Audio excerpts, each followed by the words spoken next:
ಹಾಗೆ ಎಲ್ರಿಗೂ ನಮಸ್ಕಾರ. ಸೊ ಬಿಗ್ ಬಾಸಿಂದ ಒಂದು ಚಿಕ್ಕದಾಗಿ ಒಂದು ಪ್ರೊಮೋ ಅಪ್ಲೋಡ್ ಮಾಡಿದ್ದಾರೆ. ಆ್ಯಂಡ್ ಈ ಒಂದು ಪ್ರೊಮೋದಲ್ಲಿ ನೋಡೋದಾದರೆ ಚೈತ್ರ ಆ್ಯಂಡ್ ತ್ರಿವಿಕ್ರಮ್ ಅವರು ಜೈಲಿಂದ ಆಚೆ ಬಂದು ಸೊ ಹೊರಗಡೆ ಬಾಲ್ಕನಿಯಲ್ಲಿ ಕೂತ್ಕೊಂಡಿದ್ದಾರೆ. ಅದು ಗೊತ್ತಿದ್ದು ತಪ್ಪು ಮಾಡಿದ್ದಾರೆ.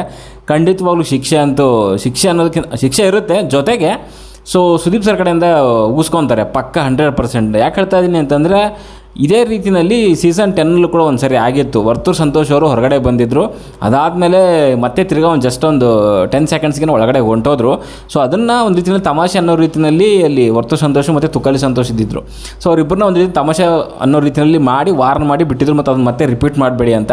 ಸೊ ಅದಾದಮೇಲೆ ಈ ರೀತಿಯಲ್ಲಿ ಫಸ್ಟ್ ಟೈಮ್ ಆಮೇಲೆ ಅವ್ರ ಇಂಟೆನ್ಷನ್ ಇರುವಂಥದ್ದು ಮನೆಯವ್ರಿಗೆ ಶಿಕ್ಷೆ ಕೊಡಬೇಕು ಅನ್ನೋ ಒಂದು ಇಂಟೆನ್ಷನ್ ಇಟ್ಕೊಂಡು ಗೊತ್ತಿದ್ದು ಮಾಡ್ತಿದ್ದಾರಲ್ಲ. ಸೊ ಅದು ಇಲ್ಲೆಲ್ಲೋ ಮೂಲ ನಿಯಮ ಮೀರ್ತಿದ್ದಾರೆ ಅಂತ ಕ್ಲಿಯರಾಗಿ ಗೊತ್ತಾಗ್ತಿದೆ. ಅದರಲ್ಲೂ ಚೈತ್ರ ಕಡೆಯಿಂದ ಬಂದಿರುವಂಥದ್ದು ಇದು. ಆಮೇಲೆ ಅಲ್ಲಿ ತ್ರಿವಿಕ್ರಮ್ ಕೂಡ ಅದಕ್ಕೆ ಕೈ ಜೋಡಿಸ್ಬಿಟ್ಟು ಏನು ಮಾಡೋಣ ಹೊರಗಡೆ ಹೋಗಿ ಬಾಲ್ಕನಿ ಕುತ್ಕೊಳ್ಳೋಣ ಅನ್ನೋ ಮಾತುಗಳೆಲ್ಲ ಕೇಳಿ ಬರ್ತಿದೆ. ಆ್ಯಂಡ್ ಇಷ್ಟೊಂದೆಲ್ಲನೂ ಸೀರಿಯಸ್ ಆಗಿ ನಡೀತಿರೋವಂಥ ಗೇಮಲ್ಲಿ ಆಮೇಲೆ ಅಷ್ಟೊಂದೆಲ್ಲ ತ್ರಿವಿಕ್ರಮ್ ಆಟದ ಬಗ್ಗೆ ಕ್ಯಾಲ್ಕುಲೇಷನ್ ಹಾಕೋವಂಥವ್ರಿಗೆ ಇಷ್ಟು ಚಿಕ್ಕ ಮ್ಯಾಟ್ರ್ ಗೊತ್ತಾಗಲ್ವಾ, ನಾವು ಮೂಲ ನಿಯಮ ಮೀರ್ತಾ ಇದ್ದೀವಿ ಅಂತ ಹೇಳ್ಬಿಟ್ಟು ಇಡೀ ಮನೆಗೆ ಶಿಕ್ಷೆ ಕೊಡಬೇಕು ಅನ್ನೋ ಒಂದು ರೀಸನ್ ಇಟ್ಕೊಂಡು ಇವ್ರು ಈ ರೀತಿಯಲ್ಲಿ ಮಾಡಿದ್ರೆ ಖಂಡಿತವಾಗ್ಲೂ ಗೊತ್ತಿಲ್ಲ. ನನ್ನ ಪ್ರಕಾರ ಇದು ಇಡೀ ಮನೆಗೆ ಶಿಕ್ಷೆ ಕೊಡಲ್ಲ, ಇವರಿಬ್ಬರಿಗೇ ಪಕ್ಕ ಏನೋ ಒಂದು ಕಾದಿದೆ. ಸೊ ಅದು ಇಲ್ಲ ಅಂತಂದರೆ ಈ ಪ್ರೋಮೋ ಹಾಕ್ತಿರ್ಲಿಲ್ಲ ಅವರು, ಏನೋ ಒಂದು ಇದೆ. ಓಕೆ. ಆ್ಯಂಡ್ ನಾನು ಹೇಳೋವಂಥದ್ದು ಈ ಸೀಸನಲ್ಲಿ ಸಿಕ್ಕಾಪಟ್ಟೆ ಟೈಮಲ್ಲಿ ಬಿಗ್ ಬಾಸ್ನ ಮೂಲ ನಿಯಮಗಳನ್ನು ಮೀರಿದ್ದಾರೆ. ಆ್ಯಂಡ್ ಅದು ಬ್ಲಿಂಡ್ಸ್ನ ಓಪನ್ ಮಾಡಿ ನೋಡೋವಂಥದ್ದಾಗಿರ್ಬೋದು, ಸುಮಾರು ರೂಲ್ಸ್ಗಳು ಮೈಕ್ ಹಾಕದೇ ಇರೋವಂಥದ್ದು, ಈ ರೀತಿಯ ಕೆಲವೊಂದೆಲ್ಲನೂ ನಿಯಮಗಳನ್ನು ಗಾಳಿಗೆ ತೂರಿರೋದ್ರಿಂದ ಸೊ ಇದನ್ನು ಸೀರಿಯಸ್ ಆಗಿ ತೊಗೊಂಡು ಸೊ ಖಂಡಿತವಾಗ್ಲೂ ಇವರಿಬ್ಬರಿಗೆ ಕ್ಲಾಸ್ ಅಂತೂ ಖಂಡಿತವಾಗ್ಲೂ ಇರುತ್ತೆ ಅಂತ ಅಂದ್ಕೊಂಡಿದ್ದೀನಿ.